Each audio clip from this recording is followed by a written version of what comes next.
Continuamos aqui no programa Viver é Melhor falando sobre infertilidade, especialmente aqui estamos estudando as causas deste problema nas mulheres, já que nós já descobrimos que ele é comum tanto em mulheres quanto em homens. A doutora Patrícia Varela Costa, ginecologista, continua aqui respondendo as nossas perguntas a respeito deste tema. No bloco anterior, a senhora ressaltou o quanto é importante um diagnóstico precoce do problema. 1 ano é o período que as mulheres devem começar a desconfiar de que há alguma coisa que deve ser investigada. Esse é o ponto de alerta. 1 ano tentando engravidar. Não teve nenhum resultado, tem que chegar no especialista e falar isso. Olha, eu acho que tem algum problema. Sim, nós investigamos e pode até ser que a gente não encontre nenhum problema e esse casal seja um casal que vai engravidar nos próximos 6 meses, digamos assim. Pode não ter nada Pode não ter nada. Em 1 ano, 93% dos casais engravidam. A questão é que, com pacientes com mais idade, acima dos 35 anos, a gente não fica esperando mais 1 ano. Às vezes você pega uma paciente de 38, 40, você vai falar para ela, vai esperar 1 ano?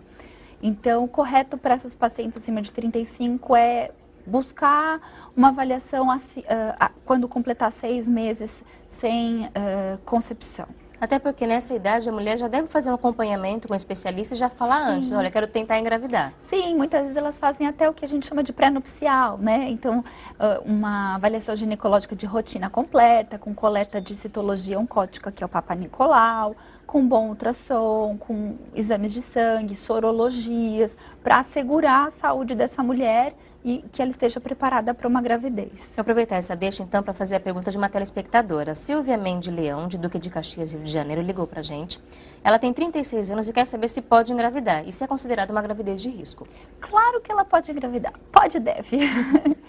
Olha, a gente considera que, exatamente, após os 35 anos começa a haver uma queda da fertilidade, uma tendência um pouco maior a um risco de uma alteração genética do embrião e da criança. Só que esse risco aumenta gradativamente. Não é um aumento tão significativo, mas é um pouco maior do que pacientes com menos de 30, com 20 e poucos. É claro que nós temos que considerar todos os antecedentes dessa paciente, história familiar e tudo mais. Mas seja alguma doença pré-existente. A mulher pode engravidar até 40, 42 anos, desde que ela esteja ciente das estatísticas e dos riscos, né, da dificuldade dos riscos. Que ela esteja com boa saúde, se cuidando, para garantir também o bem-estar da mulher. Exatamente. Agora, aos 36, até 40 anos não é tão arriscado. Depois dos 40, realmente começa a haver não cai, despenca tanto a fertilidade quanto o risco de complicações. Naqueles 20% de chance de engravidar em 1 mês, diminui para quanto? Diminui bastante, às vezes cai para 10%. E mesmo em tratamentos assistidos, tanto de baixa complexidade quanto de alta complexidade, os resultados são infinitamente maiores em pacientes mais jovens. Então, nossa telespectadora que tem 36 anos, aproveita. Quanto a ela, em tempo... 36 está tudo certo, 37, 38, se ela não tiver nenhum fator, está tudo certo. E a tendência das mulheres hoje? Elas têm focado muito no trabalho, elas têm no estudo, na família, elas querem escolher muito bem o seu esposo. Então, querem estudar muito, se aprimorar muito, a tendência é que elas acabem postergando. E é por conta disso que aumentou bastante as estatísticas de infertilidade, por conta disso e outras causas, mas a principal é essa. E a tecnologia hoje ajuda bastante também, novas tecnologias, conhecimento diferente a respeito de como acontece a gestação, do corpo da mulher, isso ajuda também no tratamento dessa mulher na gravidez. Claro. Num casal que tenha já um diagnóstico de infertilidade por conta de estar tentando engravidar mais de 1 ano, depois de avaliadas as causas, pode ser indicado desde um tratamento de baixa complexidade, que a gente considera uma indução de ovulação para relações sexuais programadas, até uma inseminação artificial, até uma fertilização in vitro. E é extremamente importante a diferença entre um e outro tratamento. Porque, de uma forma geral, muitas pessoas confundem, acham, eu preciso fazer um tratamento para engravidar, tenho dificuldade, então quero fazer uma inseminação. E a inseminação é um tratamento simples, de baixíssima complexidade, o custo não é tão elevado assim, mas não é o que é indicado para todos os casos. Não é a primeira opção. Pode ser uma opção quando for um fator leve, um fator masculino leve, por exemplo, ajuda. Mulher que não tem alteração nas trompas, que a gente consegue induzir bem a ovulação, não há tanto tempo de infertilidade, há mais que 1 ano, mas não há 5, 6, 7 anos de infertilidade. Qual que é a grande diferença entre a inseminação e a fertilização? Tanto um quanto outro procedimento, a paciente é submetida a uma indução de ovulação, a uma superovulação, digamos assim. Para a inseminação artificial, nós induzimos a ovulação para obter no máximo 3 óvulos, 2 óvulos, 3 óvulos naquele ciclo. E aí a gente aumenta as chances de um desses óvulos serem fecundados por um espermatozoide. Mas ainda assim, no próprio organismo da mulher, simplesmente processa-se o material seminal, né, o sêmen do esposo dessa paciente em laboratório, como se dessem algumas enzimas, fatores de crescimento. A gente brinca e fala como se desse um energético para esses espermatozoides e nós transferimos esses espermatozoides processados dentro da cavidade do útero. Então, já quebra a primeira barreira de fundo da vagina, do colo, é transferido dentro do útero. Mas dessa forma ainda precisa que o espermatozoide encontre o óvulo na trompa, que é na trompa que ocorre a fecundação no ser humano. A fertilização in vitro, nós induzimos a ovulação, induzimos de uma forma mais intensa, porque nós não temos mais tanta preocupação em que haja uma gravidez múltipla, uma vez que nós vamos transferir embriões. Né? Então, a paciente é induzida à ovulação, nós fazemos a coleta desses óvulos em clínica de reprodução humana, mediante anestesia, que é simples, é mais uma sedação, muito simples. E esses óvulos são fecundados com espermatozoides do esposo dessa mulher em laboratório, formando embriões. Fora do útero? Fora do útero. Esse é o procedimento de mais alta complexidade em fertilização in vitro. Hoje, nós fazemos muito ICSI, que é a injeção intracitoplasmática de espermatozoides.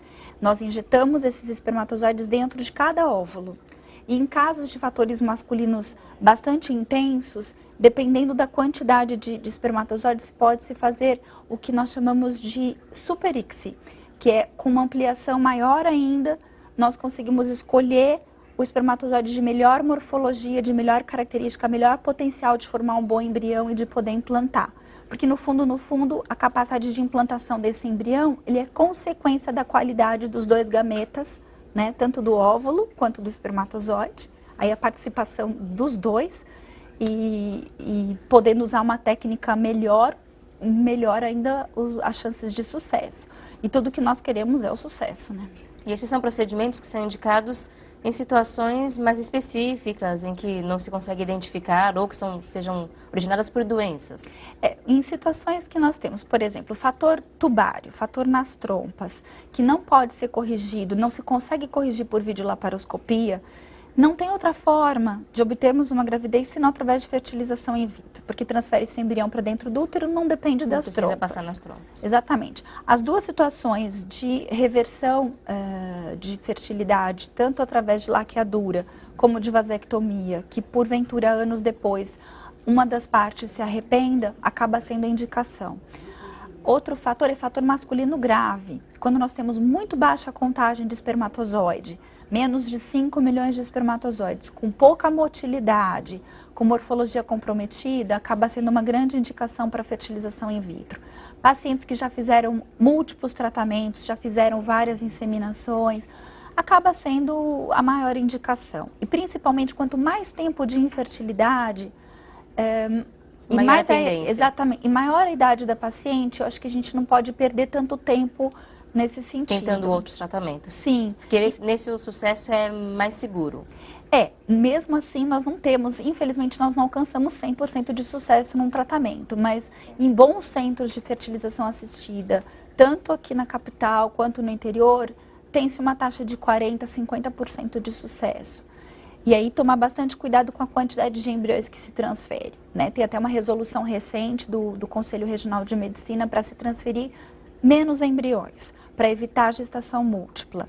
Durante um período aconteceu muito. Mulheres Sim. que estavam ficando grávidas de gêmeos, trigêmeos, era até pouco. Sim. Quadrigêmeos. Então, baseado nas estatísticas e na capacidade de implantação, preconiza-se transferir até 2 embriões em pacientes até 35 anos. Acima de 35 anos, de 35 a 40, pode se transferir 3, considerando melhores taxas de implantação. E acima de 40 anos, pode se arriscar e conversar com o casal, transferir 4. Tudo isso deve ser conversado com o casal.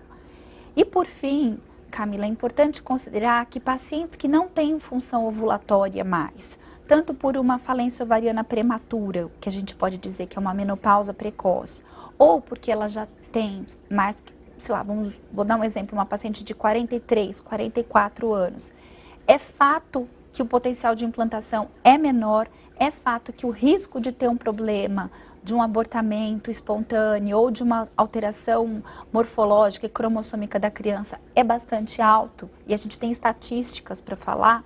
Nesses casos, pode ser indicado procedimentos de óvulo doação, que é extremamente permitido e regulamentado e com excelentes taxas de sucesso. Mulheres que ainda estão em período de ovulação normal doam óvulos para outras mulheres. Isso. Então, o programa de óvulo doação acontece da seguinte forma. Realmente, para ser uma receptora de óvulos, a paciente tem que, obviamente, entender o processo, concordar, porque às vezes eu proponho isso para pacientes com mais idade, elas se assustam, imagina, pensam, o filho não é meu, é de outra mulher. Então, tem um pouco de tabu em cima disso.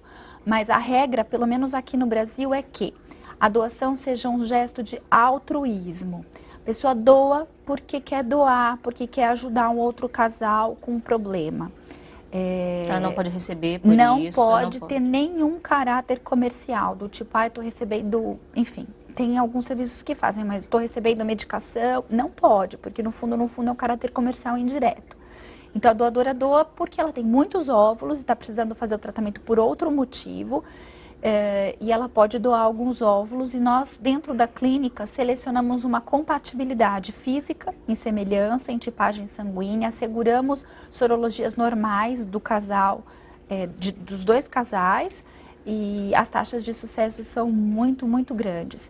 E outra questão, só para concluir essa questão da óvulo doação, é que aqui no Brasil, doadora não deve conhecer receptora e receptora não deve conhecer doadora. Que é realmente anônimo. E não há ligação nenhuma. Não.